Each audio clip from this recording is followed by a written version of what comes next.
প্রথমত বলে রাখি, আপনারা সকলে জানেন একটা বিশেষ অধিবেশন 27 তারিখে বাংলার সর্বোচ্চ আমাদের তৃণমূল কংগ্রেসের সর্বোচ্চ নেত্রী বাংলার মুখ্যমন্ত্রী মমতা বন্দ্যোপাধ্যায় তিনি একটা মিটিং রেখেছিলেন।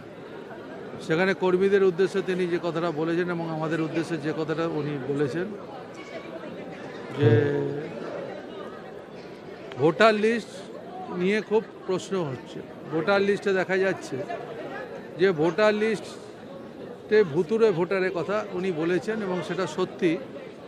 বহু জায়গায় দেখা যাচ্ছে যে ভোটার লিস্টে হয়তো তার নামটা আছে, এপিক নম্বর আছে, কিন্তু ওই এপিকে অন্য নাম এসে যাচ্ছে। এটা খুব একটা খারাপ ব্যাপার, যেটা দিল্লিতে এবং মুম্বাইতে হয়েছিল।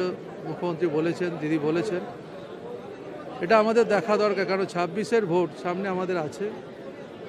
বিজেপি এটা জানে ভালো করে যে নির্বাচন হলে বাংলায় বারবার নির্বাচনে বিজেপির পরাজয় হচ্ছে। তার কারণ বাংলার মানুষ বিজেপিকে পছন্দ করে না।